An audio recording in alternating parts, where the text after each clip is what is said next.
Chapter 8: Slavonic Mir and Eastern Communalism. While Western Europe was being carved into rigid private fortresses by the cold chisels of Roman law and feudal contracts, a vastly different heart was beating across the endless, wind-swept steppes of Russia. This heart was the Mir.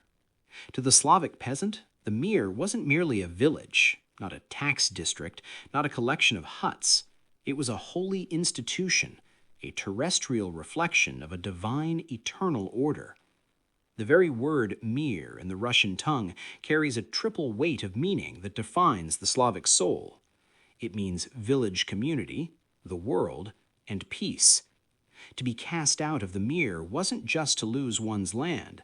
It was to be exiled from the world itself, to lose the very possibility of peace. In this Eastern world, property was never viewed as a commodity to be bought, sold, or fenced off for personal gain. To the peasant, the soil was God's earth, a sacred element like the air or the sunlight. How could a single man claim to own that which was created by the Almighty for all? The Mir acted as the collective steward of this divine gift. The Mir functioned as a juridical person that held ultimate sovereignty over every inch of its territory. The individual didn't possess a title deed. He held a temporary stewardship. Property here was stripped of its exclusionary nature and transformed into a bond of brotherhood, a shared table rather than a private fortress. The holiness of the Mir resided in its perceived immortality. While individual peasants were born, labored, and returned to the dust, the Mir was eternal. It was an organic, living organism that preceded the state, and in the eyes of the people, possessed a higher moral authority. This communalism created a psychological landscape completely alien to the Western concept of the pater familias, or the individual landlord. In the Mir, there was no singular master. Decisions were reached through the Shod, the village assembly, where the elders gathered under the shade of ancient birches to find a consensus that favored the whole over the part. The Mir was the last great stronghold of primitive communism in the modern age. It represented a stage of human development where the I had not yet been violently severed from the we. This sacred collectivism served as a massive ancestral social security net. If a family's barn burned to the ground, the Mir mobilized to rebuild it. If a widow was left with no one to plow her fields, the Mir labored for her. Property wasn't a weapon for accumulation or a tool for the proletarianization of one's neighbor. It was the glue that held the community together against the harsh winters of the north, a fortress of human warmth built from the shared use of the earth, standing defiantly against the encroaching tides of individualistic ownership. 2. Equal shares and re-partition of the soil. If the Mir was the sacred soul of the Slavic world, the periodical re-partition, Peredel, was its rhythmic, mathematical heartbeat. In the West, the law sought to freeze property in time, ensuring that a boundary line drawn today would remain for centuries. In the East, however, the Mir viewed the soil as a living, flowing fluid that had to be constantly recalibrated to maintain the holy equality of the commune. The repartition was the ultimate defense against the emergence of a landless class and the concentration of wealth that had ruined the Roman peasantry. The process of repartition was a monumental event that transformed the village into a giant laboratory of justice. At fixed intervals, often tied to the census or every 9 to 12 years, the village assembly would declare that the land was tired and must be renewed. The entire territory of the Mir was first surveyed and categorized not by location, but by quality and distance. The elders would identify 3 distinct zones: the black earth, the fertile valley; the sandy soil, the mid-grade hills; the distant waste, the far-off marshes or rocky patches. To ensure that no family was cursed with poor soil, while another was blessed with abundance, the Mir employed the strip system.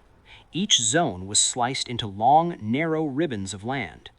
During the Great Partition, every household received a share, tiaglo, based on the number of male members, souls, it possessed. However, a single family didn't receive one solid block of land. They received a series of scattered strips, one in the fertile valley, one on the sandy hill, one in the distant marsh. A single peasant might have to travel to 30 different, narrow strips of soil to complete his day's work. This system was a radical rejection of the Western concept of investment. Why would a man fertilize his field if it might be taken from him in 3 years? Yet, for the Russian peasant, this was a small price to pay for absolute security. Because the land was redivided based on the changing size of families, the property was self-correcting. If a family grew, they were granted more strips. If they shrank, they surrendered land back to the common fund. The physical act of partitioning was a scene of intense communal theater. The elders used long wooden measuring rods, sajan, to mark the boundaries, moving through the fields with a precision that bordered on the religious. When disputes arose, they were settled by the wisdom of the lot, casting dice or drawing straws to let the hand of God decide the final distribution. This fluid movement of ownership ensured that the earth remained a common treasury. The soil was never allowed to solidify into private property. It remained a shifting mosaic of shares, proving that for centuries, millions of people lived under a system where the right to live was held far above the right to own. 3. The role of the starosta in village decision-making. To govern a system as fluid and complex as the Mir, where land was constantly shifting and labor was a collective duty, the Slavic world relied on a figure of paradoxical authority, the starosta, the village elder. The starosta was neither a feudal lord nor a state bureaucrat. He was the first among equals, an official elected by the village assembly to serve as the living conscience of the commune. In the Western manner, power flowed downward from the castle.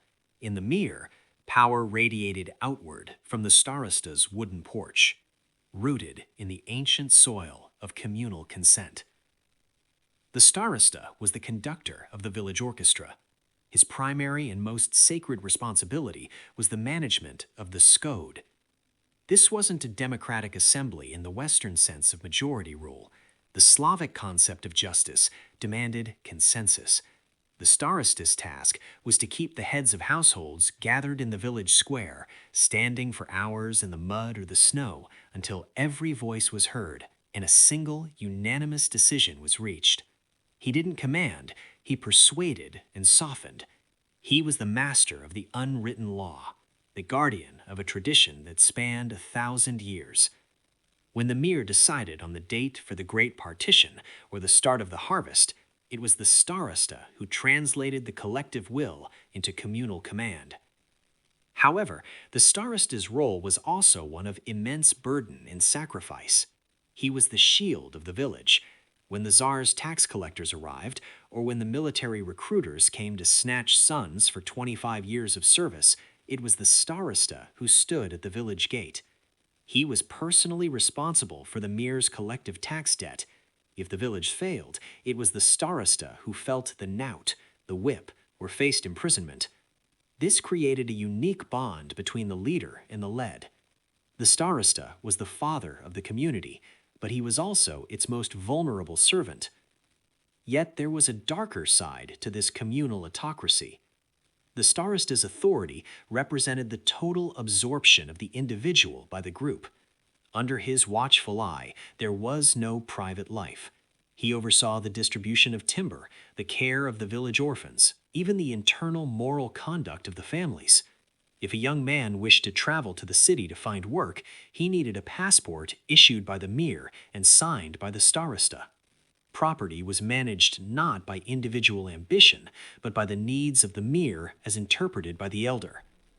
This was a system that offered a cradle-to-grave sanctuary of total social security, but it demanded in return the absolute surrender of the individual ego. The starosta was the human anchor of this world, ensuring that the holy equality of the Mir remained unbroken by the winds of change blowing from the west. 4. Resistance to the Black Partition, Chorny Peredel. As the 19th century advanced and the shadow of Western industrialization began to lengthen across the Russian plains, a feverish, almost religious conviction took hold of the rural masses. The dream of the Black Partition, Chorny Peredel. This wasn't merely a political slogan or a call for reform. It was a messianic expectation rooted in the deepest layers of the Slavic psyche. The peasants believed that the earth was a gift from God to those who blackened it with their labor. The Chorny Narod, the black people of the soil. To them, the private estates of the nobility, the sprawling hunting grounds of the Grand Dukes, and the vast crown lands were all a theft from God.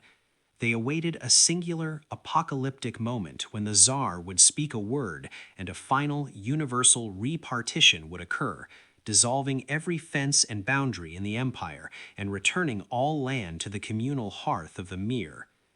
This belief served as a formidable barrier against any attempt to introduce Western concepts of private property into the Russian interior. When the Tsarist state, under advisors like Stolypin, eventually tried to encourage peasants to break away from the Mir and become independent yeoman farmers, the peasants viewed the move with horror and contempt. To own a piece of land individually was seen as a spiritual betrayal, a severance from the holy body of the commune. The Russian peasant didn't crave the liberty to be an owner. He craved the justice of the collective. They resisted the survey lines of the private engineers, often moving markers under the cover of night, or simply refusing to recognize the legal validity of a deed that wasn't sanctioned by the Mir. This resistance was a form of agrarian mysticism. The Chorny Peredel became the ghost that haunted the halls of St. Petersburg. Every time a landlord tried to modernize his estate by enclosing a meadow or charging a fee for forest wood, he faced a wall of silent, immovable communal defiance. The Mir would collectively ignore the law, grazing their cattle on the lord's private grass as if it were still the common almond. This proved that in the East, the concept of inalienable communalism wasn't just a legal habit, but a fundamental part of human identity. The peasant stood on his narrow strip of soil not as a lonely individual, but as a sentinel of the ancient world, waiting for the day when the great leveling would wash away the arrogance of private titles and restore the earth to those who tilled it. 5. The commune as a bulwark against the proletariat. The final and most strategic dimension of the Mir was its role as a social dam against the rising tide of industrial unrest. While the Industrial Revolution in England, France, and Germany was violently birthing a massive, landless, and volatile proletariat, a class of people with nothing to lose but their chains, the Russian Mir acted as a structural barrier against this phenomenon. In the eyes of both the Tsarist state and the Slavophile thinkers, the Mir was the secret weapon that would save Russia from the bloody socialist revolutions that had ravaged Paris and Berlin. This system created a unique sociological hybrid, the worker-peasant. In the West, when a farmer was evicted or bankrupt, he fled to the city, lost his connection to the soil, and became a permanent member of the urban underclass, entirely dependent on a factory wage. In Russia, however, because every male born into a Mir was legally entitled to his sole share of the land, he could never be truly dispossessed. Even if a young man left his village to work in the textile mills of Moscow or the ironworks of St. Petersburg, he remained in his heart and in his legal status a member of his Mir. He retained his strip of soil back home, often sending a portion of his wages to his family to keep his claim alive. The Mir, therefore, served two masters with conflicting interests. For the peasant, it was a fortress of survival. If the factory closed, if he fell ill, or if old age withered his strength, he didn't face the cold charity of a city poorhouse. He simply returned to his village, took up his plow, and reclaimed his share of the communal earth. For the Tsarist state, the Mir was a tool of stability and control. By keeping the workers tethered to their rural villages, the government hoped to prevent the formation of a concentrated, radicalized urban class that could topple the throne. They believed that a man who owns a piece of his motherland, even as a communal share, is less likely to burn down a palace.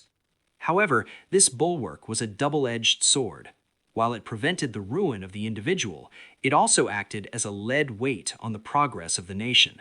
It kept the Russian economy frozen in a pre-modern state where collective security was bought at the price of stagnant agricultural productivity.